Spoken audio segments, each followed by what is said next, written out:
Hasta ahora hemos visto que para cada objeto transacción, GeneXus crea una tabla asociada a cada nivel para almacenar sus datos y luego recuperarlos. La transacción en su forma natural se utiliza para poder realizar las operaciones de inserción, modificación y eliminación en esas tablas a través de sus pantallas y por otro lado para poder navegar, recuperar los datos de esas tablas. Ya hemos visto que podemos asociar un data provider a una transacción con el fin de poblar sus tablas con datos. En este escenario, el data provider es utilizado únicamente para inicializar. Luego la transacción se comportará normalmente y accederá a sus tablas para recuperar la información y permitirá entonces insertar, actualizar y eliminar registros del modo habitual. Observemos la propiedad UpdatePolicy, que toma el valor updatable que permite estas actualizaciones y este comportamiento. Pero también podemos modificar este comportamiento de la transacción e impedir que se puedan actualizar los datos. Es decir, una vez inicializadas las tablas con datos, estos mismos no podrán modificarse ni podrán agregarse datos nuevos. Para esto se deberá cambiar la política de actualización, que por defecto toma el valor updatable, e indicarla como read-only. Veremos ahora que es posible conservar los usos habituales de la transacción, pero sin que la información se encuentre almacenada en las tablas asociadas. En definitiva, tendremos un caso de transacciones a partir de las cuales no se crean tablas en la base de datos de la aplicación. Esto lo podemos lograr indicando que el data provider asociado a la transacción será utilizado para recuperar información, retrieve data.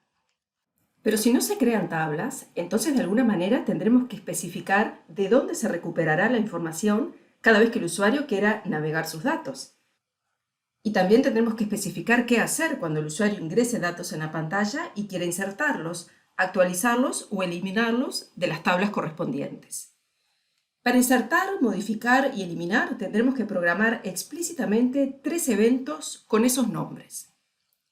Para recuperar la información de la transacción, tendremos que programar el data provider asociado a la misma. Al igual que en el poblado de datos, la propiedad UpdatePolicy nos permitirá indicar si podemos utilizar la transacción solo para recuperar información o también para actualizarla. Estudiaremos ahora un ejemplo. Vayamos a GeneXus. Supongamos que tenemos dos transacciones comunes. Factura, para representar las facturas que emite la agencia de viajes a sus clientes, ya sea por compra de viajes, excursiones, etc. Estas facturas se identifican con un número correlativo. Y recibos, para representar los recibos que la agencia de viajes le emite a sus clientes por sus compras. Estos recibos también se identifican por números correlativos entre sí. Ahora bien, el sistema contable de la agencia de viajes necesita poder manipular estas facturas y recibos como documentos en general, para luego poder manejar esos documentos en movimientos contables. En primer lugar, creamos la transacción documento con identificador compuesto por Document Type y Document ID. ¿Por qué necesitamos un identificador compuesto?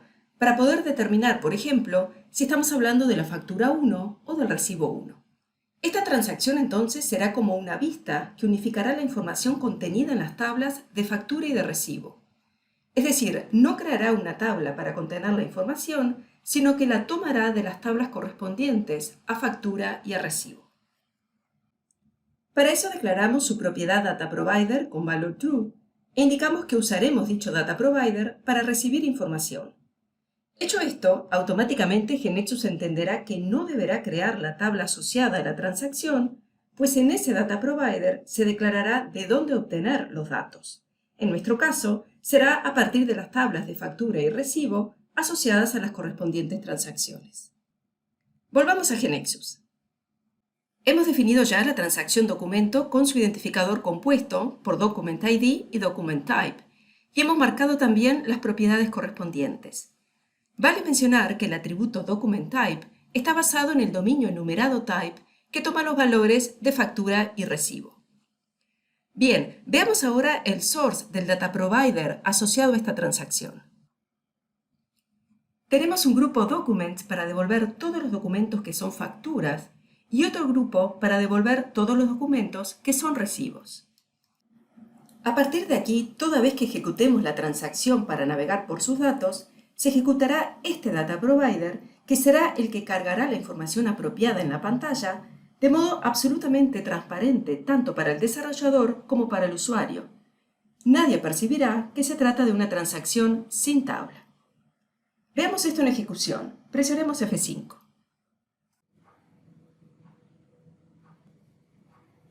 Es importante detenernos a observar el reporte de análisis de impacto donde se informa claramente que documento es una transacción dinámica. Reorganizamos y ejecutamos la transacción documento.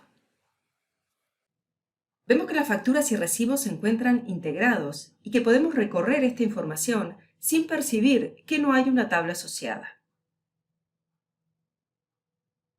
Bien, luego de esto, la transacción dinámica se utiliza como cualquier otra transacción. Por ejemplo, si queremos listar todos los documentos ordenados en forma descendente por fecha, podemos crear un procedimiento con un for each como el que estamos viendo.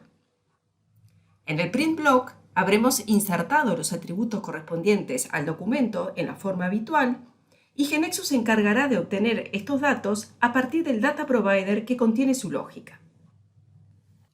Es muy interesante detenernos a observar que este for each tiene declarada document como transacción base. Y a partir de esto, dado que los atributos mencionados en el print block pertenecen a document, entonces GeneXus determina que la tabla base de este for each es document. Pero document no existe como una tabla en nuestra base de datos, sino que es una vista a través del data provider. Para verlo en ejecución, ejecutemos run sobre este listado.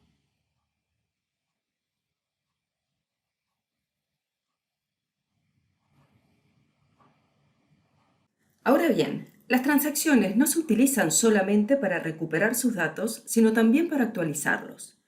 ¿Cómo podemos hacer entonces, dado que no tenemos una tabla asociada a esta transacción? Observemos la propiedad Update Policy. Si esta propiedad toma el valor updatable, se ofrecerán entonces los eventos insert, update y delete en la transacción para programar cómo insertar, actualizar y eliminar la información que el usuario completa en la pantalla. Solamente el desarrollador sabrá qué debe hacer en cada uno de estos casos con esta información. Dependiendo de la realidad, se permitirán estas acciones o no. Supongamos que en nuestro ejemplo, estas acciones son permitidas. Observemos el form de la transacción. Cuando el usuario haya terminado de completar los campos de esta pantalla para insertar un nuevo documento y presione el botón Confirm, tendremos que insertar un nuevo registro en la tabla factura o recibo según corresponda, dependiendo del valor que haya ingresado en el atributo Document Type. Observemos entonces el sector de los eventos de la transacción. Hemos programado el evento Insert, utilizando para esto las variables factura y recibo basadas en los tipos de datos Business Component de factura y recibo respectivamente. Previamente hemos marcado en True la propiedad Business Component de cada una de estas transacciones.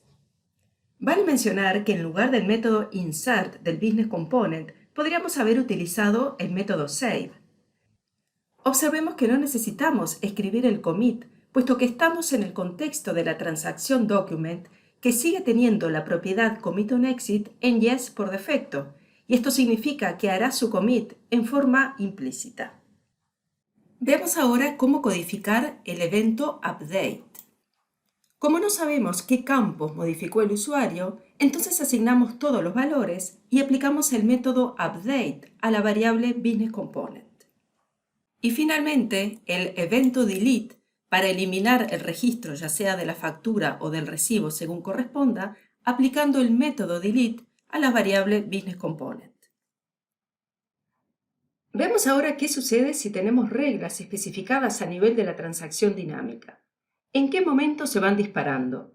¿Qué pasa con el árbol de evaluación? Bien, tanto el árbol de evaluación como los momentos de disparo de las reglas es idéntico a si tratáramos con una transacción habitual. Veamos un ejemplo. Supongamos que tenemos las siguientes reglas declaradas en la transacción documento.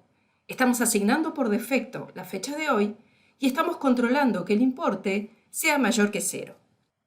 Vamos a verlo en ejecución. Presionemos F5. Ejecutamos la transacción documento, vemos la fecha de hoy por defecto y vamos en primer lugar a insertar una factura con importe 2.500. Bien, vamos ahora a intentar insertar una nueva factura,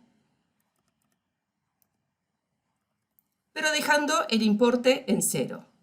Y vemos que se dispara la regla error. En cuanto a los mensajes de éxito o fracaso disparados en la ejecución de los business component, factura y recibo, también podemos recuperarlos. Para eso declaramos la variable messages basada en el tipo de datos messages, colección, como parámetro en cada uno de los eventos insert, update y delete a nivel de la transacción. Estos mensajes son desplegados en el form de la transacción dinámica de forma totalmente transparente. A modo de ejemplo, vayamos a las reglas de la transacción factura y supongamos que tenemos declarada esta regla error que controla que la fecha no pueda ser posterior a la actual. Vamos entonces a ejecutar nuevamente nuestra transacción dinámica documento e intentar insertar a través de ella una factura con la fecha de mañana. Presionemos F5. Ejecutamos documento nuevamente. Insertamos una nueva factura, pero ponemos una fecha posterior a la actual y al momento de confirmar, vemos en el form de esta transacción dinámica el mensaje de la regla error que hemos declarado en la transacción factura. Avanzando un poco más en nuestro ejemplo, recordemos que hemos dicho que el sistema contable de la agencia de viajes necesita manejar a todos los documentos como movimientos contables. Ya que no se creará la tabla documento asociada a la transacción documento, podríamos suponer que entonces en la tabla movimiento asociada a la transacción estándar movimiento, el par de atributos conformado por document type y document ID no podrán constituir la llave foránea que deberían. Entonces, ¿qué va a suceder con el control de la integridad referencial? GeneXus podrá resolverlo. Como la integridad referencial debe asegurarse, GeneXus genera triggers de SQL para asegurarla. Por lo tanto, podemos decir que el par formado por document-type y document-ID constituyen en movimiento una pseudo llave foránea. En definitiva, no se permitirán eliminar en documentos facturas o recibo para los que haya un movimiento, y tampoco se permitirá ingresar un movimiento que no exista como documento. Repasemos ahora los conceptos que hemos aprendido.